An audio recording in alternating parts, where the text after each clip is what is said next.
Yamunatiravanachari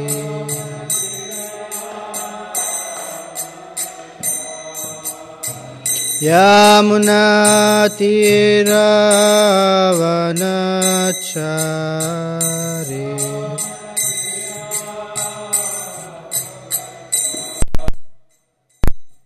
Jai Radha Madhava Kunja Bihari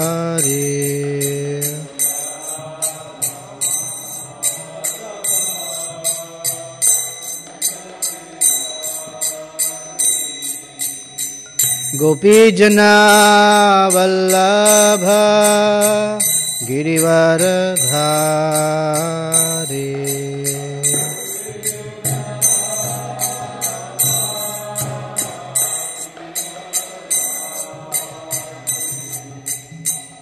Yashodanandana Raja Janaranjana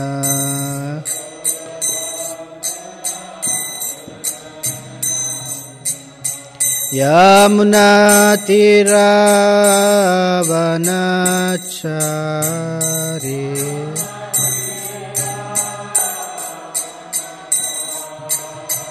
Yamunatiravanachari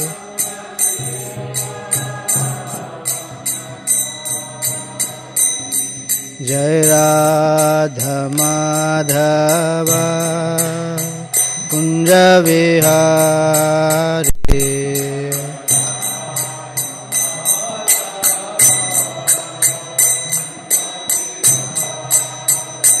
Jaya Gopi Jana Vallabha Girivaradhari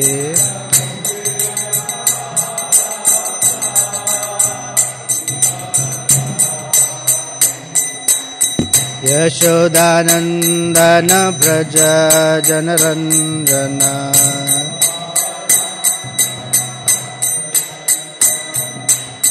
Yamunatiravanachari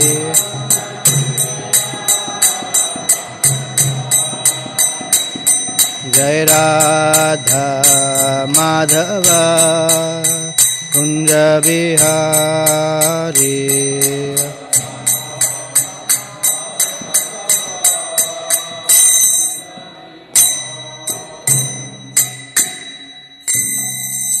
Jai Om Vishnupada Paramahamsa Parivrajakacharya Ashtotara Shata Shri Srimad His Divine Grace A.C. Bhaktivedanta Swami Srila Prabhupada Ki Jai Ananta Koti Vaishnava Vrinda Ki Jai Grantharaj Srimad Bhagavatam Ki Jai.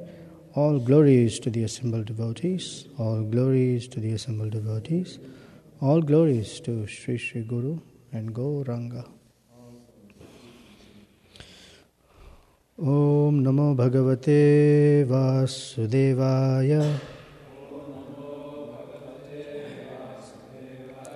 Om Namo Bhagavate Vasudevaya. Om Namo Bhagavate Vasudevaya.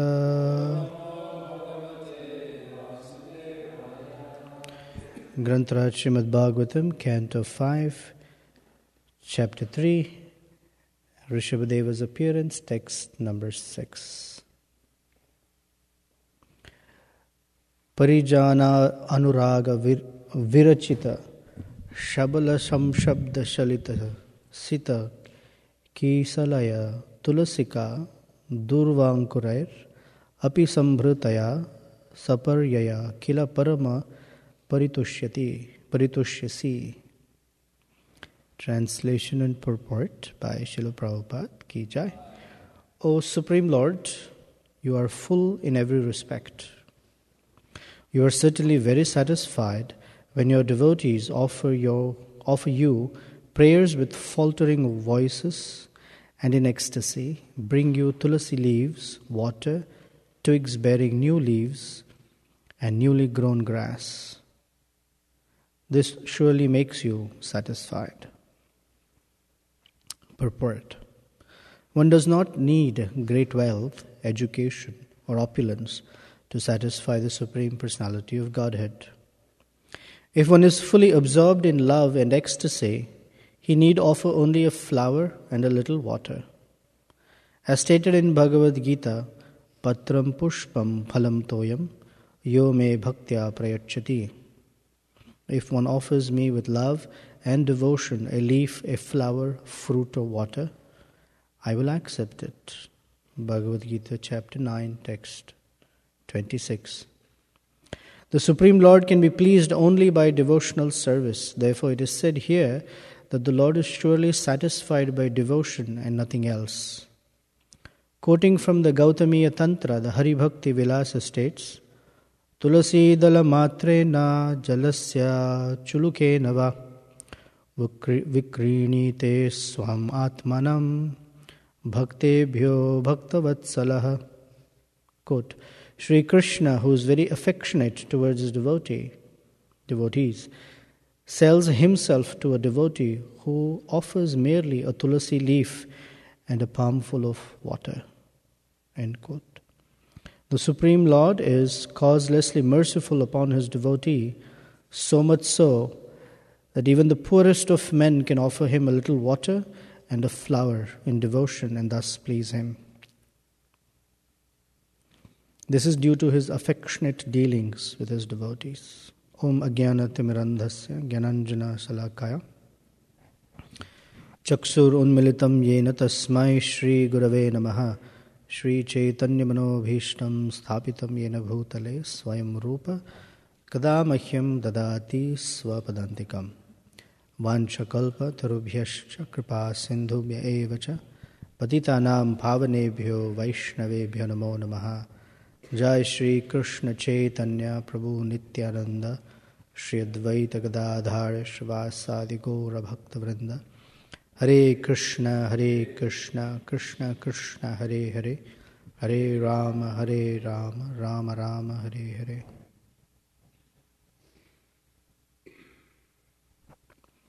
Hare Krishna.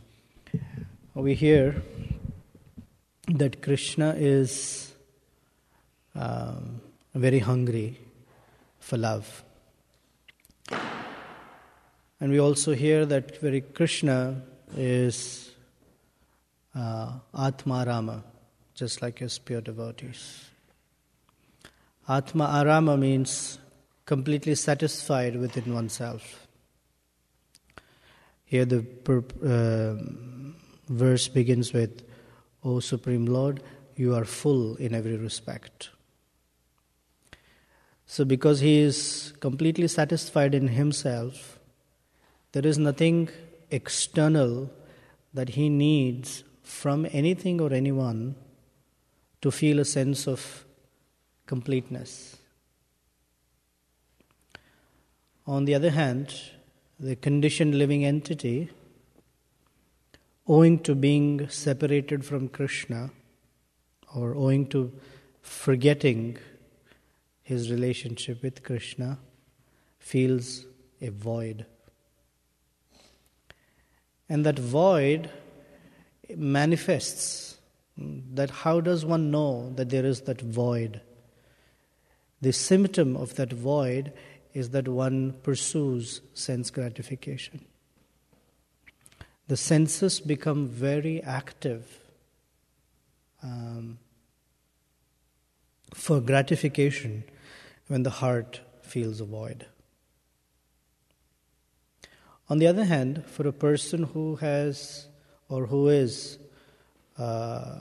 in relationship with Krishna, that void is addressed, because Krishna, when one has Krishna, one has everything else. Then the senses are not mad, they're not hankering. The senses are subdued, they become tamed. It's called Dhamma. Shamo, Dhamma. Dhamma means subdued or tamed. The senses, they're controlled because they're not looking for gratification. So Krishna here, he doesn't want anything. He has everything. In fact, he's the source of everything. Yet, what he always looks for, and in fact we can say Krishna hankers for, is loving exchanges. And it's not like that's the void in him. He has the money, he has the girls, he has the nice house, but it just doesn't have love, and that's what he's hankering for. No. By nature, he's happy with loving exchanges. That's all he cares for. Other things are not relevant. A person who's already very happy can become happier. It's not that they've reached a limit of their happiness. So when the devotees offer to Krishna with love, then Krishna becomes happier. In the conditioned soul's case, when he or she gets something, the first order of business is they have to get happy, because they are starting from a state of moroseness or lamentation or feeling deprived. So one has to do many things to at least come to the stage of happiness in the mode of ignorance, mostly, thinking that is happiness. So here, the verse is Patram Pushpam Phalam Toyam Yume Bhaktya Prayachati Tadashnami Prayatatmanaha. Krishna says, I accept it. If one offers a leaf, a flower, a fruit, or some water with love, that's the operating principle, with love. So, to please God, who is the source of everything, to please Krishna, one doesn't need great wealth, education, or opulence. Because a fruit, a flower, and water is available everywhere. It's very easy to do. And if one doesn't find any water, just let the rain fall. Even that gives us water. And that can be offered to Krishna. There are streams, springs, etc. Water can be offered to Krishna. What it means is that Krishna is not into these material things. Generally, a relationship, when we say, according to Rupa Goswami's teachings, dadati pratigranati. The one has to give something and receive gifts. Generally, I don't want to digress into gift giving because that can be a pretty funny topic, but gifts are things that people give because they're motivated by something else. By giving a gift, one is, in many cases, one is looking for acknowledgement of being present in a relationship. It's a message that they send, or perhaps they send a message that I'm willing to or open to being in a relationship. Sometimes gifts are given to one-up the other person who's also given a gift. My sister gave someone a gift that was $100 worth. I have to give a gift that is $150 worth so that I'll be remembered first. And so what happens is, although the reason for giving gifts is to please the receiver, it is motivated by the void in one's heart. So conditioned souls like us, we are traversing the universe carrying this void in heart and trying to fill it somehow or the other. And within that attempt to fill it somehow or the other, we find frustrations, we find disappointment, we find betrayal, we find not fully satisfying. Because within relationships, there is an expectation, or there are expectations. And those expectations is what we're looking to be filled when I am in this relationship, I am expecting something to come from the other person. Because I'm carrying something that I don't have. I'm walking around with a void that needs to be filled. And as long as those expectations are there, they will be frustrating. Because there is no individual in the universe who can fulfill that void except Krishna. There's no other person. It's not possible. Because the source, unless it's the emanation, unless it's connected back to the source, it doesn't find its place. So to find our place is the most important thing. We try to find our place, we fit in, it's like a square peg in a round hole or something like that. And we try to fit it in, and although it may fit in, it doesn't fit in perfectly. We may find ourselves in a relationship or relationships, and they're okay, it's not too bad. But yet it's not the most satisfying, because one will look for something else to fill that void. So a person, in the Bhagavatam, such a person who doesn't have that void is called Atmavan. Atmavana means one who is carrying the bliss of the soul. One who's realized the bliss of the soul. In its pure state, the soul is blissful because in the pure state, it is in its right position. It's in its right place. So Krishna is always in his right place. So he is not looking for things to satisfy him. So he says, well, if you give me water, fruit, one leaf, I'm okay. In fact, one devotee had explained that if you read carefully, Krishna is also not even asking in the plural. He's only saying one fruit, one leaf, one flower. Because the Sanskrit is singular. It's called patram. In plural it is patrani. Pushpam pushpani. Phalam phalani. That's plural. He's asking in singular. It means you just give me one and that's good enough for me. So Krishna is not expecting anything. The bar of his expectation is so low that anything anybody would do, Krishna would be saying, very nice, I'm very happy. In our relationships, the bar of expectation is very high. So it doesn't matter how much a person will do, they will never stack up to our expectation. So we are not satisfied. But Atmavans are such persons. Their bar of expectation is very, very, very low. So anything is very pleasing. We know the famous story. Krishna, he's not attracted by great wealth or great education or opulence. Duryodhana and Vidura's story, right?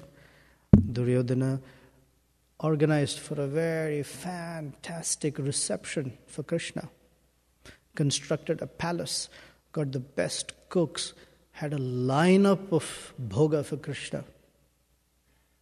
Everything perfectly organized. Brahmanas reciting mantras, the whole thing, whole 9 yards.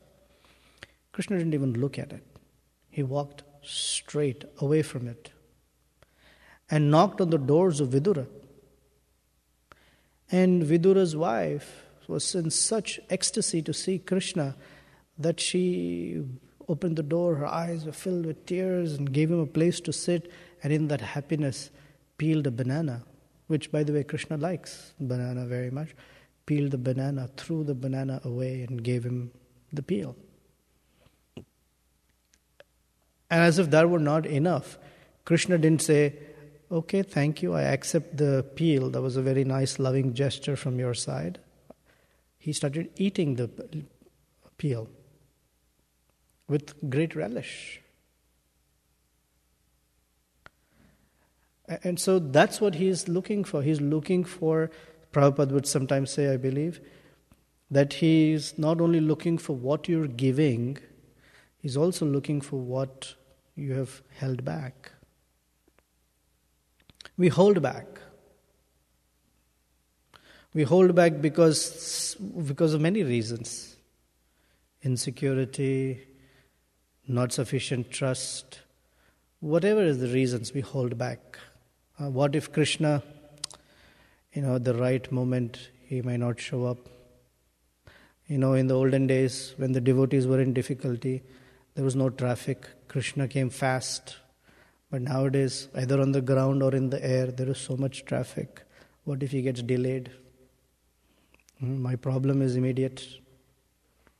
I didn't get my prasadam. The problem has to be solved right now. Such an immediate problem. Draupadi, what? So what if her sari was being taken away? I don't have prasadam to eat. My problem is more urgent. So there's something that we don't fully think that Krishna can make it, or that he can satisfy. So it's nice that regularly we meditate on Krishna's qualities. Here he's being talked about, Bhaktebhyo Bhaktavatsalaha. Krishna only cares to take care of his devotee. He doesn't care for anything else. In fact, other things are not even in his consideration.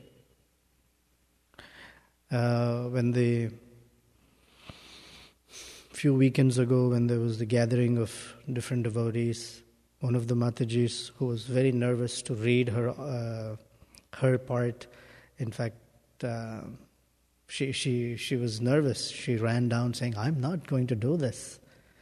But I think with some convincing her husband's support, she came.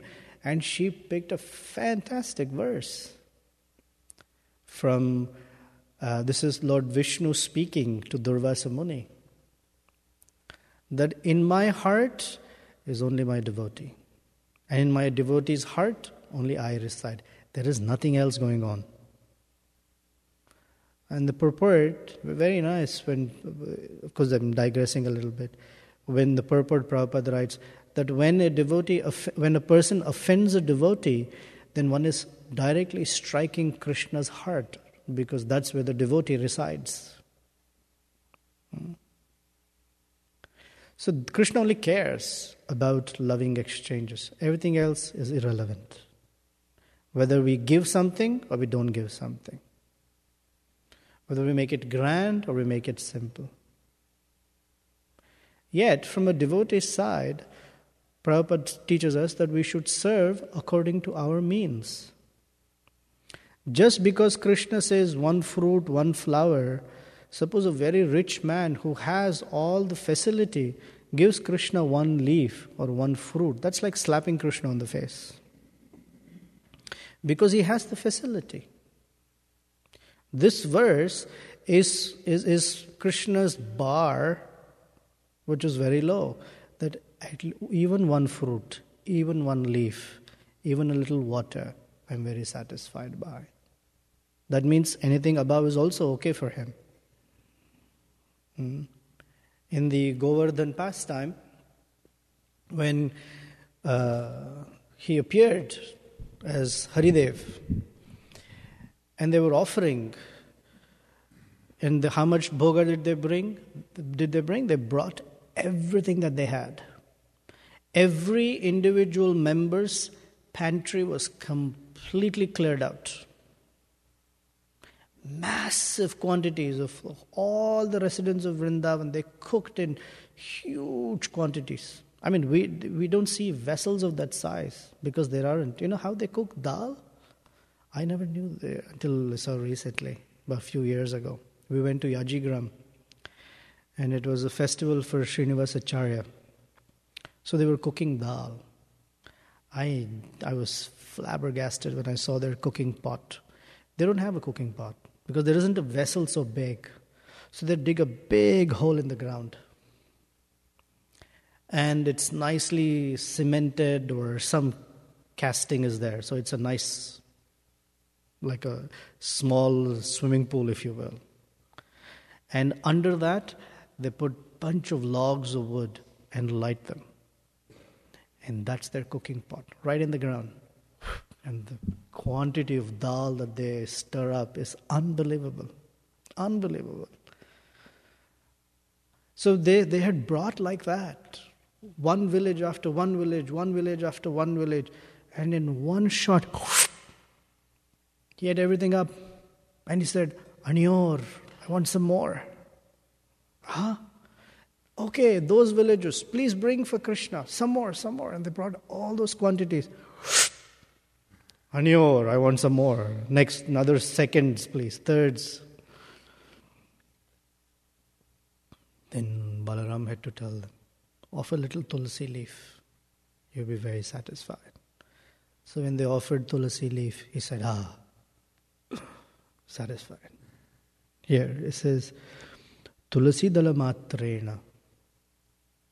Because when one offers tulasi, it's not that particular leaf, which it is, but the meaning is that Krishna, I'm offering you something that you like very much. And what you like is love. Tulasi Devi loves you very much, and you love Tulasi very much, and that's what we are doing. So offering Tulasi is that gesture that Krishna is very attracted by and attracted to. And Krishna is Bhaktavatsala. Even this verse from Hari Bhakti Vilasa, when Srila Advaita Acharya, this is one of those verses when Advaita Acharya knew that Krishna is very satisfied with a palmful of water and tulsi leaves. He offered these to his shaligram and loudly called out to the Supreme Personality to please appear. The advent of Kali Yuga, or Kali Yuga, had progressed very badly. I mean, if Advaita Acharya were to see today, Advaita Acharya thought that was terrible. I'm sure even now he thinks, wow. But at least Lord Chaitanya has appeared. So he called out. And later, as after Lord Chaitanya appeared, he did his pastimes, he took sannyas, and then once they all were bathing in Narendra Sarovar.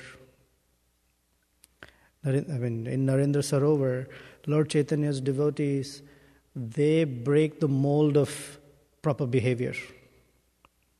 Until then, they're all like brahmanas, very clean, pure, nice speech, and very, well behaved. When they jumped into Narendra Sarovar, they were frolicking like anything. Sarvabhauma Bhattacharya, who was like this strict puji, he was playing in the water. Lord Chaitanya was splashing water on him. He was splashing water on Lord Chaitanya, and then he said, "Oh, I was just this bhev person who just spoke, dry philosophy, and really didn't relish the wonderful exchanges with devotees." Advaita Acharya lies down in the water, and Lord Chaitanya lies down on him, and they float together because he is playing the role of Anantasesha. So like that, there's this beautiful pastimes. But Advaita Acharya is known to have been the person who appealed to Krishna to come, simply by offering tulasi and a palmful of Ganges water. So Krishna's attention immediately is captured when something is offered with love. On the other hand, making elaborate arrangements are also very nice and they're required. But the special ingredient is bhakti. In this verse in Bhagavad Gita, the word bhakti appears twice. That means there is emphasis on it. Yo me bhaktya prayachari tadaham bhakti upahrutam ashnami prayatatmanah. So Krishna is emphasizing on loving exchanges with him. So these brahmanas who are seeing the Lord face to face, that's what they're expressing. That it's not these grand arrangements and all that. You're attracted By love. And the final is in the prayers of the residents of Jambudvipa. When they offer prayers to Lord Narasimhadev, those two famous verses, the verse after that, they ask for a benediction. And they say that Madara Agara Atmaja Vitta Bandhushu. When the word Ma means not. So they're saying, please let us not have attachment to wife, property, children, friends, relatives, society. Sango yadisyat, if we have to anyway be attached, Bhagavat Priyeshu Naha. Let us be attached to those who are dear to you. And then the next line says, Ya prana vritya paritushta atmavan. That one who has made the goal of his life to be atmavan, meaning satisfied in oneself. Siddhiti, he becomes perfect, adurat, very quickly. Na tatha indriya priyaha. But a person who is trying to satisfy his senses, it doesn't matter how long. Excuse me. It doesn't matter how long, he can never be satisfied. He can never become satisfied. So this Atmavan quality is very important to cultivate. Being satisfied. In our relationships with each other, being satisfied. Even if something little is done, being satisfied. Without severe expectations from each other. And and that is not because we want to excuse me. It is not because we don't want others to exchange with us. Is we cultivate our own sense of lowering our expectations with others. However, in certain relationships, there are expectations. There are no material expectations, but there are spiritual expectations. For example, initiation, or the relationship between guru and disciple. The fact that the disciple has made certain commitments. I will do this, I will do this, I will do this, I will not do this, I will not do this, etc. The guru to expect the disciple to operate according to his word or her word is proper. It is not said differently. It's not okay to say, I am your disciple, but I will not do things that I said I would do. It's not okay. So the guru can expect. The parent can expect from the child certain behaviors that match the rules of the house. That expectation is there and must be followed. Because there is a pact of a relationship, there's an understanding, I'm in this relationship. The day a person says, I don't want to have a relationship, then those expectations go away naturally. But it's not okay, I'm just saying the same thing different ways. It's not okay to want the relationship but not meet the commitments or expectations that I said I would meet. That's not okay.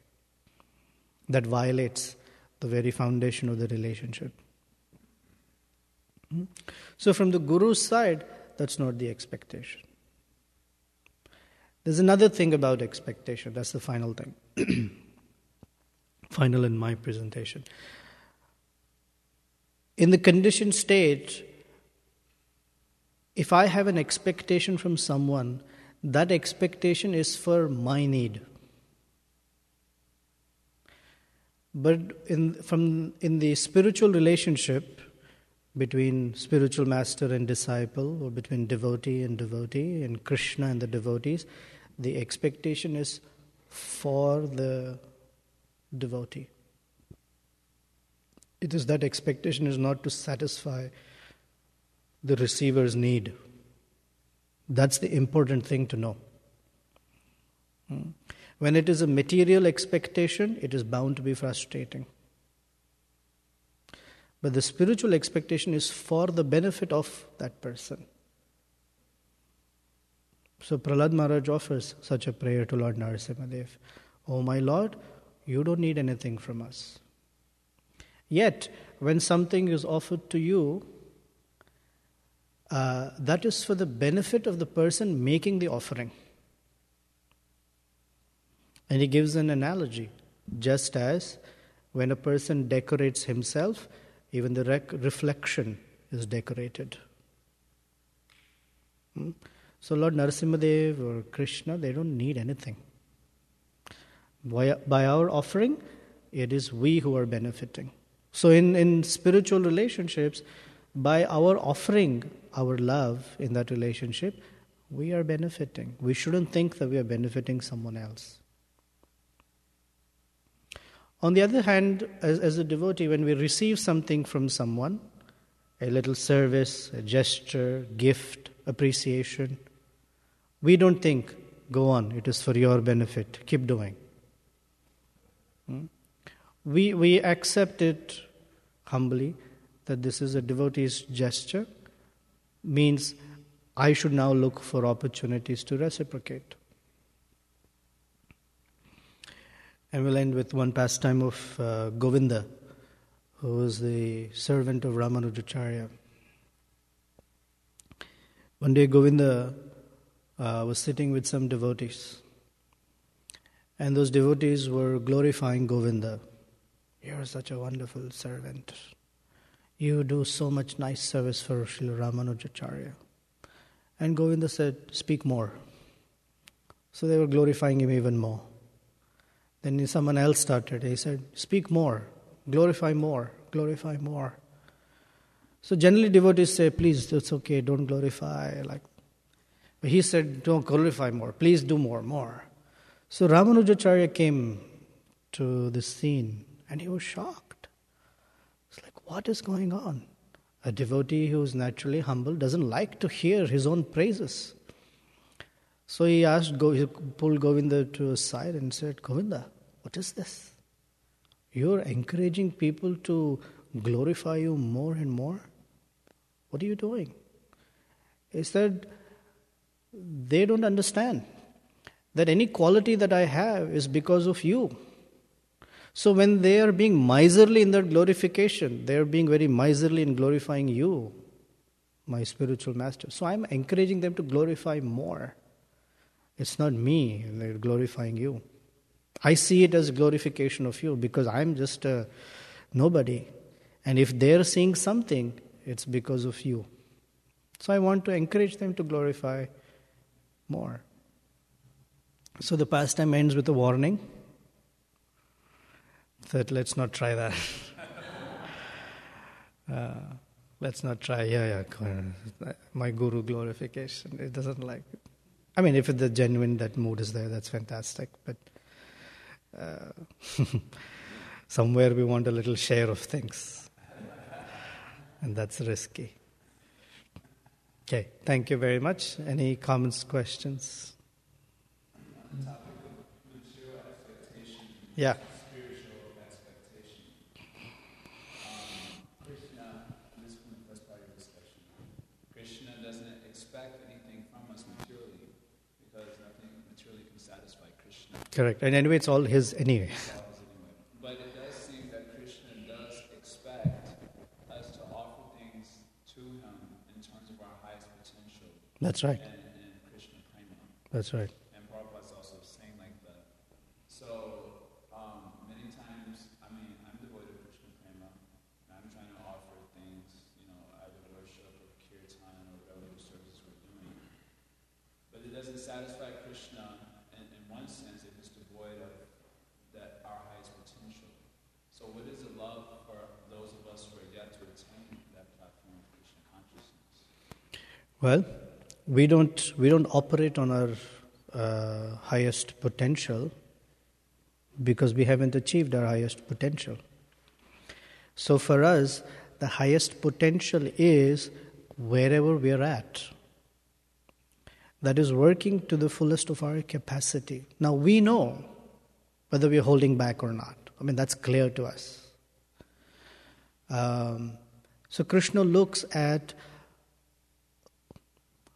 how we are acting in that relationship, in that situation. The famous pastime is between Hanuman and the little spider. The Hanuman had capacity and he was throwing these big boulders. The spider was kicking a little dust. And Lord Ramachandra said, both are working at full capacity, so both are doing equal service as far as I'm concerned. So our capacity, whatever is our capacity, within that, we may not be, at least I know for myself, I may not be able to stand in front of Krishna and come up with this choicest of prayers that have all philosophical nuances and perfectly composed. It's not possible. The prayer that at best, I find myself offering is, whatever happens, don't kick me away from your association of devotees. Or it may be very circumstantial. Today, I slipped my tongue and said something bad to the devotee. I'm very sorry. I try to improve myself. Or I find myself rushing through something. Please help me that I can be more, whatever. This is not about. And that's it. And that's what's there. And that's all I'm offering. The devotee standing next to me may be offering some fantastic prayer. That's their realization. And Krishna is pleased with that too. But this is Bhaktivinoda Thakur's teaching in Bhakti Aloka.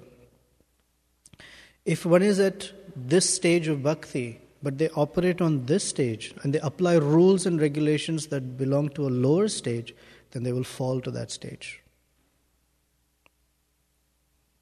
So we know what we can do. And Krishna's asking for us to give that without the worry or concern. Whatever is there, you give, and I'm happy to take that. That's Krishna's expectation, that you can give more love. You're being a miser. So then he gives us opportunities to extract that love from us.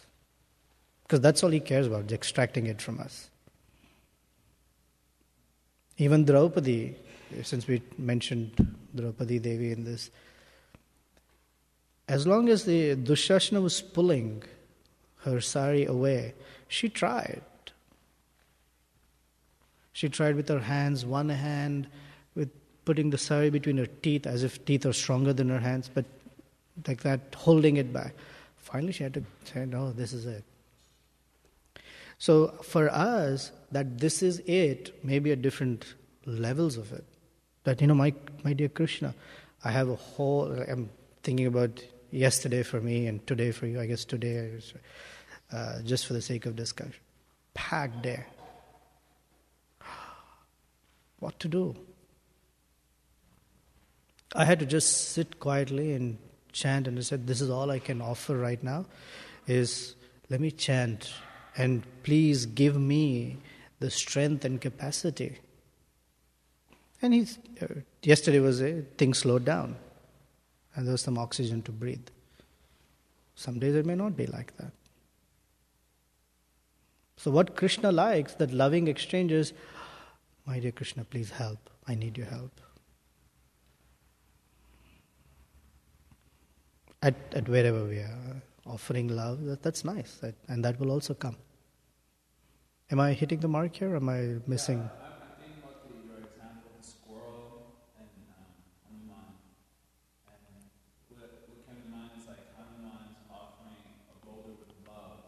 Right. And then the squirrel is offering it with love. That's right. So the offering is the same because they're on the same platform in terms of Krishna consciousness, although capacity is different. But with us, it's not like lesser capacity, but the consciousness is also much less. And wherever it is, within that, love manifests differently for different persons. For somebody, there may be actual affection or feelings, Krishna must be hungry, or Krishna likes to be offered this way. Another person, it may just be, I committed to a service and I have to do that. That's love, just in different stages of unfolding or maturity. Or I gave my word, I have to stick to my word. That's because I made a commitment. That's good too. Krishna sees that.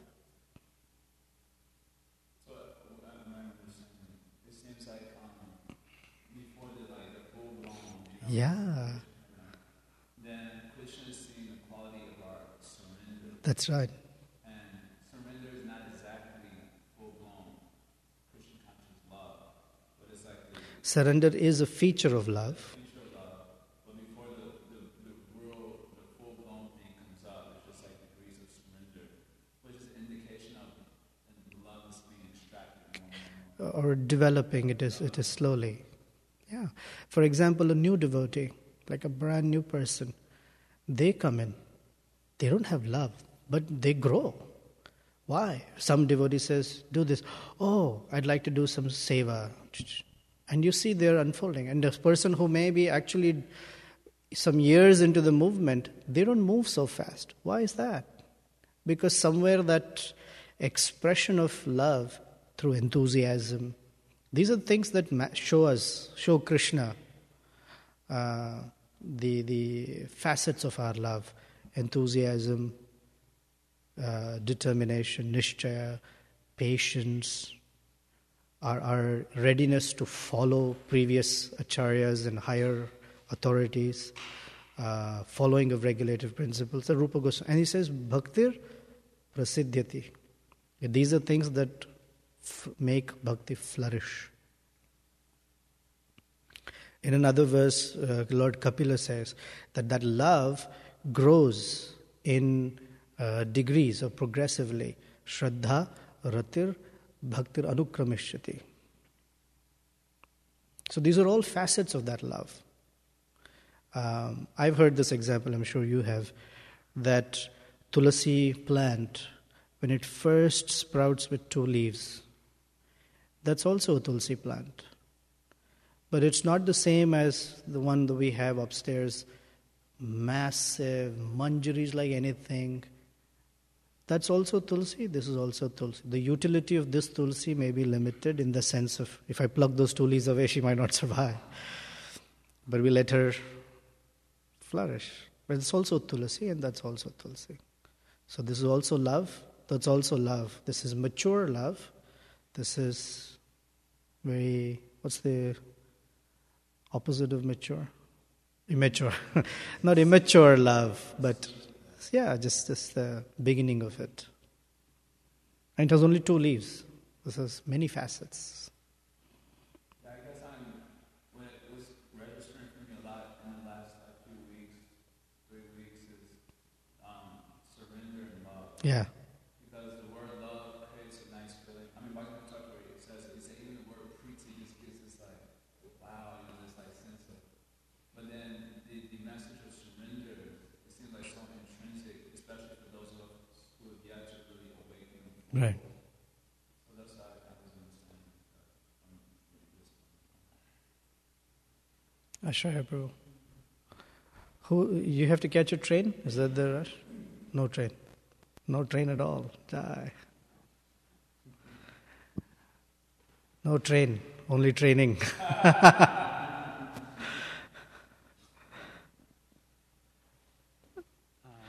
was thinking you were talking about spiritual expectations, and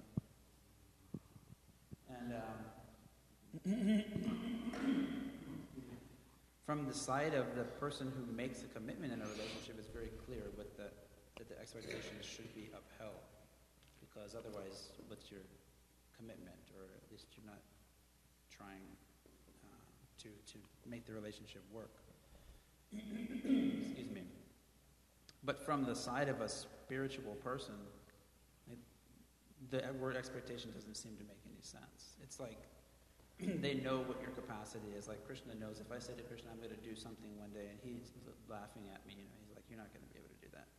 But he accepts, I'm making some effort to, it's like utsahamayi maybe, but Krishna's like, okay, at least you're trying.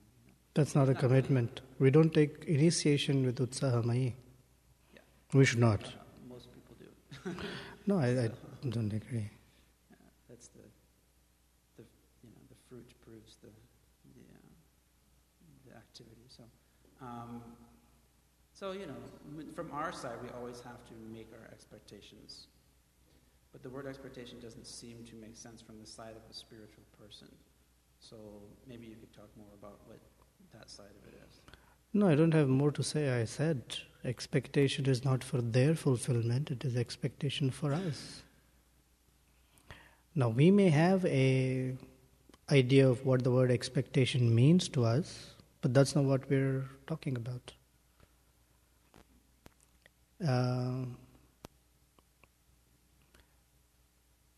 If Krishna's expectation is not from Arjuna to follow his duty, he would not speak the Bhagavad Gita. He said, Klaibhyam ma smagama partha, naivatad upapadyate. He chastised him that you are failing to do what you're committed to do.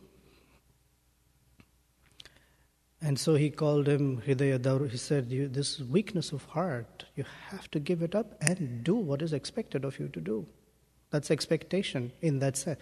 Krishna didn't say, all right, you're a Kshatriya, you don't feel like fighting. I'm fine either way.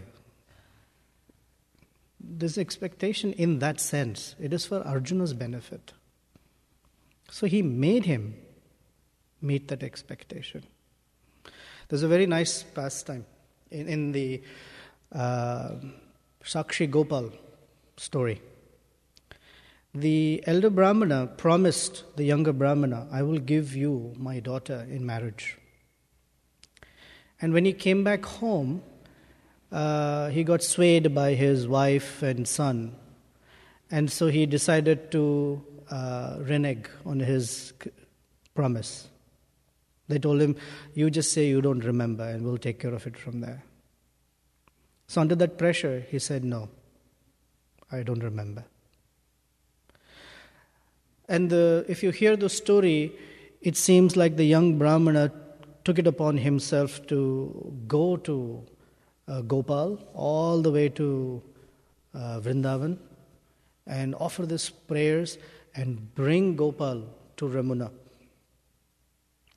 And it's not because he fell in love with the older Brahmana's daughter. It's not that. He expresses why he did that. A Brahmana gave his word, and if that Brahmana's word is not upheld, religious principles will die. To keep that word up, he invited Gopal to come. So that's the expectation. He made a word, he should stick to it for his own good. So it's expectation is the word I'm using. You can use something else if you like, but I'll stay with that word. Yeah, what it conjures is that the person doesn't know that the capacity is not there. It's like the question he's asking. Krishna is expecting us to follow the instructions of Bhagavad Gita. But he's not really expecting us to follow it. You know what I'm saying? He knows whether we're going to be able to do it or not. That's why he picked Arjuna. He could have picked somebody else and said, I'm expecting you to follow it. And that would have been a waste of time, right? So he's expecting all of us to follow.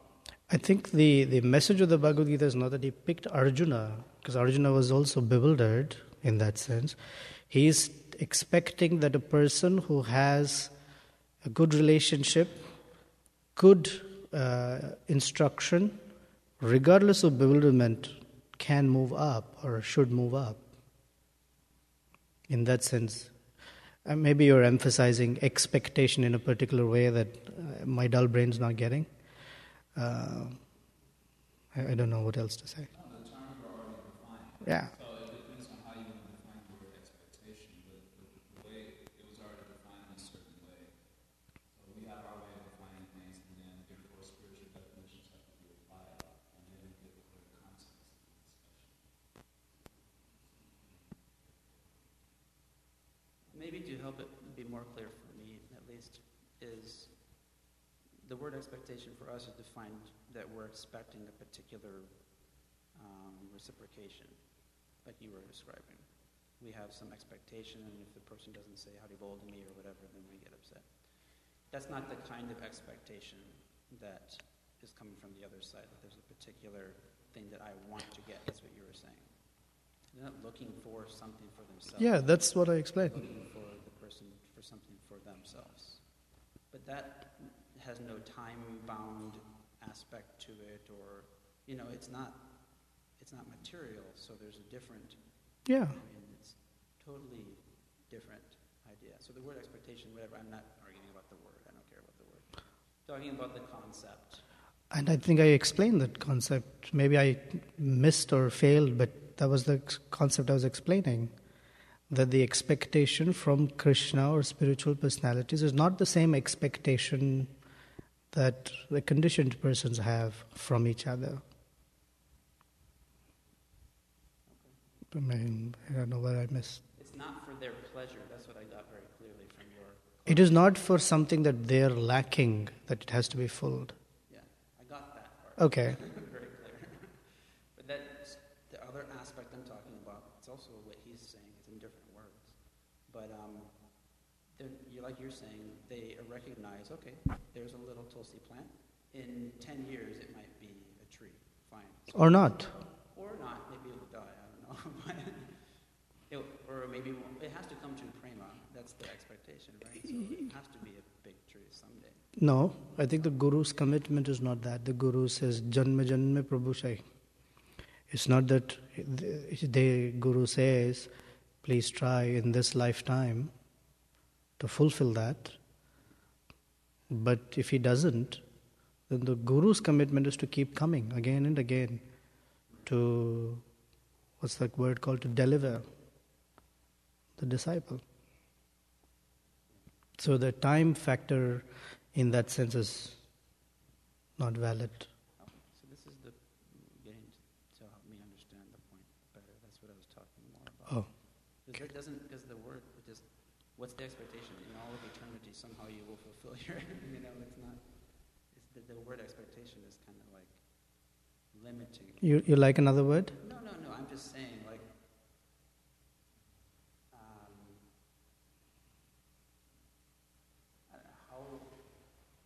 it's hard to even call it an expectation when Krishna gives instructions like Bhagavad Gita, but he just knows that this is going to take you forever, but at least you'll come eventually to the point, it's like, he wants that for us, but he's not like waiting, like, come on. Like, Yeah. Like that.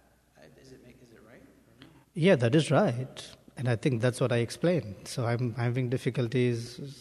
You're just confirming or adding? Or honestly, I'm lost here. Did you hear that in the particular section where you were just Oh. when we make a spiritual commitment, like say we make a commitment to Krishna or... I did say about initiation making commitments, and I did qualify that when we make a commitment to the Guru and the deity, that it is expected that we will follow that.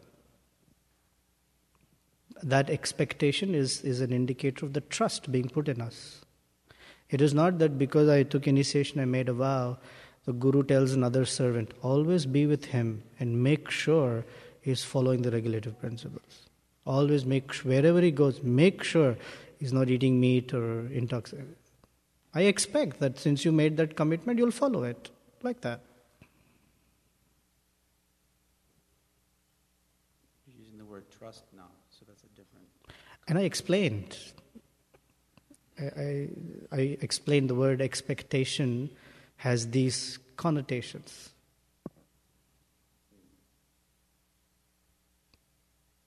Can we move on? It's clear. Okay. Can we move on still? Yaya has been waiting. Shriman Yaya. Okay. Whew. It's not working anyway, it's just for decoration.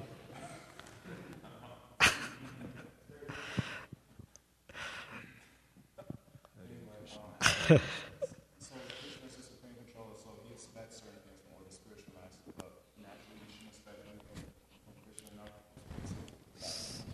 My mind doesn't run at the same speed. So, the last verse of the Shishaka Chris, first of all, I have to ask, is there any wonder why the last verse is the Lord may do whatever He wants, but He's also not worshipful for unconditionally.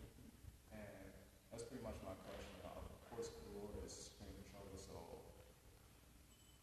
For me, this verse, we pretty much shouldn't expect anything from Him. He's always our worshipful Lord. Is there any particular reason why these verses are in a particular order? And particularly that last one, why is it at the bottom? Why does Ashlishava Padaratam appear at that end? It's an Atmanivedana verse. I mean, I'm sure if 50 devotees sat here, they will give you 50 different angles of why it is. And still, it's like the Atmarama verse.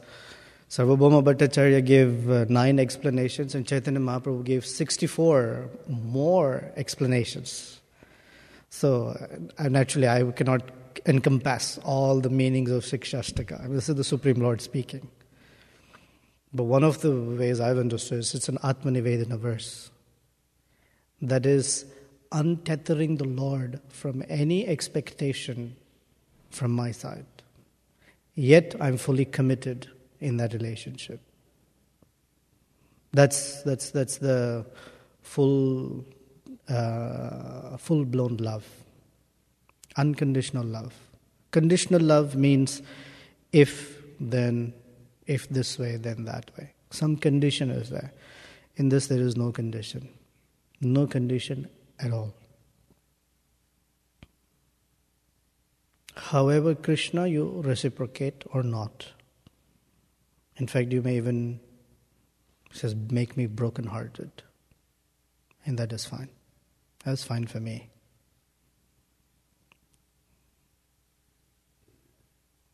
Okay. I mean, this is a mighty verse. So I'm just giving you like a 30-second headline. So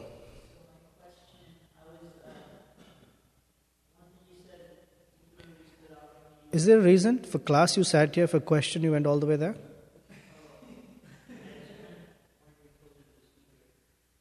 Which speaker? That one or this one?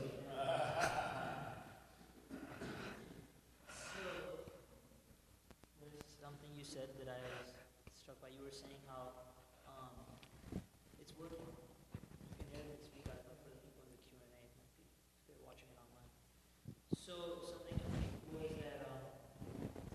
you have expectations and you're not able to appreciate devotees within a relationship, you were explaining like that.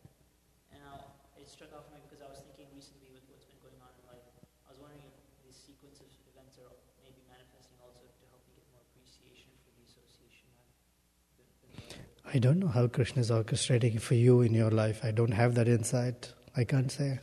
Well, so my question is actually, how can we go about identifying, so if we're not able to fully appreciate the association we have, and you were saying that that's because there's expectations within materialistic expectations within the relationship, but we may delude ourselves by thinking, I don't have materialistic expectations, but I don't have deep appreciation either, so clearly I do have some, I'm working with an expectation. It's not, the block is not always material expectation. There could be other blocks. Not knowing how to interact, not knowing how to serve, not knowing how to receive love. There's so many other blocks. We shouldn't think that the only block in devotee relationship is material expectations. If I got rid of that block, it's a steeplechase. There's so many other hurdles. Owing to a whole network of misconceptions from lifetimes and lifetimes, and this lifetime included. So that's only one of the hurdles. So someone may have crossed that hurdle. I don't have expectations from others. Then there may be a deeper level of what is it that we're looking for. So, for example, Ashaya used the example, if I don't say Haribol to someone, they are not bothered. I'm not bothered if someone said Haribol to me or not. That may be the case. But there may be something else that's blocking. Can I say it differently again? Don't look for a unidimensional thing. The blockage in the heart is a multidimensional thing. If it's not material expectations, it may be something else. And for each one of us, it's a journey, it's an individual journey like that. There are many things in the heart, like it's a network of multi-dimensional blockages.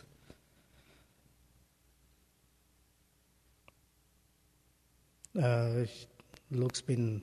No? Asher?